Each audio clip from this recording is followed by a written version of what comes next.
Sharing a council house with his mother, father and siblings, Steven says that money was always tight. The family's main provider was his mom and his dad was unemployed. We were 6 people living in the house, my parents and 4 siblings. My mom had a daughter before marrying my father and she stayed with us. Growing up, life at home was rough. When I started school, I was happy to get out the house. My dad would hit my mom and us for any reason, and even though I was concerned to leave my siblings behind, the freedom that school gave me was appreciated. Over the weekends, my parents would always end up arguing. They used to drink brandy and rye. By the end of the evening, my father would pick a fight about anything. He would punch her, and as kids, we felt powerless. Steven says that from a young age, he knew that something strange was happening between his father and half-sister, but he was too young to comprehend what was happening. Often I came home from school, my father would be watching naked people on television. He would tell me to take my brother outside and only my half-sister would be allowed to stay inside. He would also come into our room in the evenings and lay on the top bunk with my half-sister. There would be a lot of movement. I didn't know what was going on, but my father would show his finger across his mouth that we must be quiet. Unsure about what was happening, Steven said that he would try and tell his mother. I was really young. I remember trying to tell my mom that something was happening, but I did not know how to explain it. When she would talk to my father to try and understand what I was trying to say, he would hit her. When he was 12, his mother turned 30 and they decided to have a celebration at home. There were fairy lights that made everything look really nice. My mom made platters and put them outside for friends who came to celebrate with her. My mom had a drink in her hand and she was laughing, enjoying her birthday. She asked me where my half-sister was and I said, I think she went to the bathroom. Then she looked for my father and couldn't find him.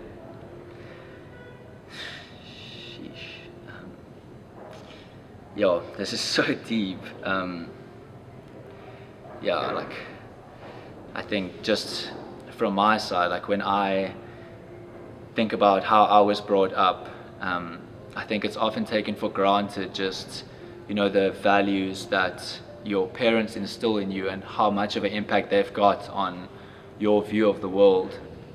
And I think just seeing here, Steven, like not having that leading figure in a father to set those rules straight and teach your son how to treat women. I remember she went to the bathroom and knocked on the door, asking who was in the bathroom. My dad answered and she shouted that he must open the door, but he didn't. So she forced the door open with the help of someone at the party. Inside were my father and my 15-year-old sister naked. My mom freaked out, started screaming and crying. Everyone at the party left in shock. My brother and I just watched as my mom went to the phone. She said she was calling the police. We had a cordless phone and my father kept telling her to put the phone down. She didn't, so he struck her. She fell down and hit her head on the edge of a step and just lay there before my dad put her on their bed. The police came later, but my dad spoke to them and they left. The following morning, I didn't see my mom in the kitchen where she would normally be, so I went to the room to look for her. She was lying face down. I felt her and she was cold. I just thought she never slept with blankets on. I remember looking at her face and knowing that she looked like she was crying. I called her to wake up, but she never moved. I saw my dad sitting and crying in the lounge. I knew something was wrong. I wanted to go back to the room to see my mom, but one of my dad's friends, a policeman, told me that my mom was asleep and that I should not go in. They both went to my mom, and when they came out, they asked us who knew what had happened the night before. I said that I knew, and he told me not to tell anyone.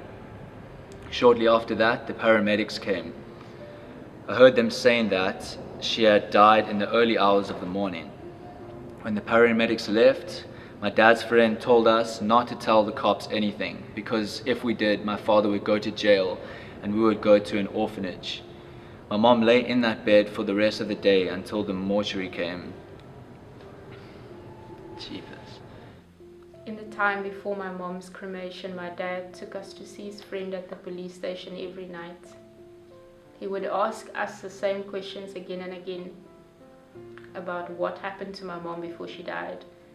Whenever I told him that my dad had hit my mom, he would tell me that I couldn't say that and that I was confused because my dad didn't do anything. Steven says that his stepsister was taken in by his maternal grandmother, who was a pensioner. With my mother gone, it was difficult. My father was forced to work, so he collected scrap. One day he told us that he was going to work, but he never came back. My sister cried all the time. It was hectic. I was crying too, because I didn't know what to do when she cried. Luckily, when my mom was alive, she showed me how to make my sister's milk, so I would make her some. One day, two ladies came to our house. They asked me where my dad was, and we said we didn't know. They had a tin of peanuts and they shared with us and put us in a car. We first drove to my grandmother's house where we fetched my sister. We first dropped my sister somewhere, then they continued driving and took my brother and me to a place of safety in Wellington. I was English and we needed to write and speak in Afrikaans, so it was very difficult at first. Because we were different ages, my brother and I were split up and put into different parts of the center. Being there was difficult, but we had food. Nobody hit us and we were looked after, so it was better than being at home. While we were there, my father never came to see us. We only saw my mom's sister once a month. Steven and his brother were in the home for 3 years. My aunt took us out, first me and my brother, then my baby sister. We stayed with her husband and the 3 kids. While there, I completed high school. Unfortunately, because of my past experiences, I became a troubled kid and got involved in some negative stuff. After school, my aunt told me to go and work with my uncle at a company in the mechanical lift industry. Steven says while at the company, he became an apprentice to a man who would become his mentor. His name was Mac McKinley, and he was working as a subcontractor for the company I was working at.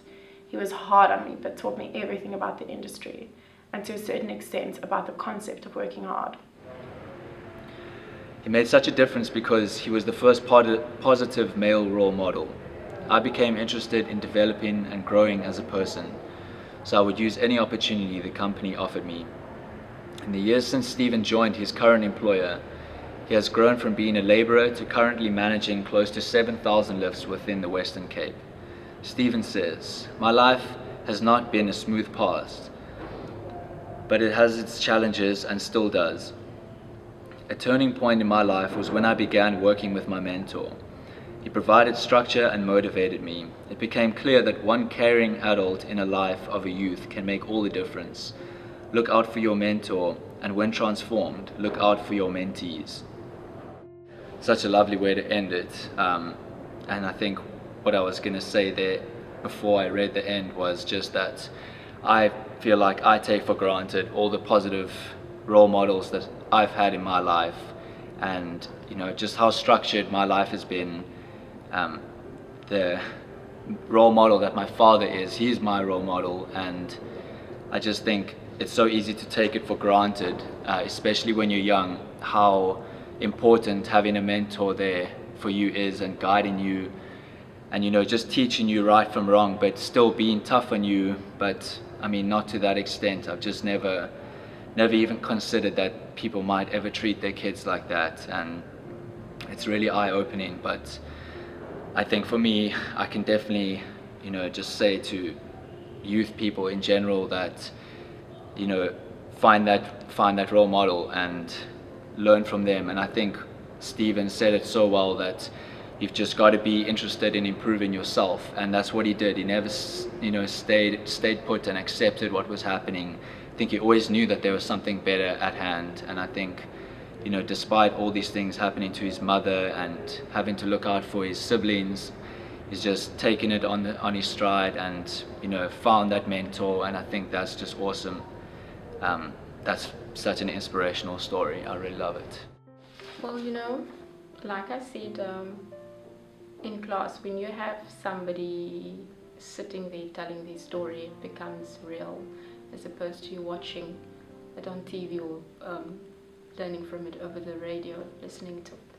And also the part about Wellington is kind of, it's close to me, you know, and to my people, the people I know. And I will probably later sit and cry about this. I think I've been through so much in my life that I'm normally the person other people come to, you know. I won't say I'm strong. I remember with my sister's funeral, I didn't cry on that day. But just, it's been over 10 years, but there are days that I just sob, you know. Everybody was saying, just watch my sister, because she was crying the whole time. And normally when I'm really sad, I wouldn't necessarily cry at that specific moment. But it's just, you don't realize that there are actually real people going through these things and experiencing it. And also when I read, there were 6 people living in the house. I also come from a big family. So you have so many personalities in there. I'm not saying that there are more chances of things happening or things going wrong, but there's so many people in one house. They're bound to be challenges, you know. So yeah.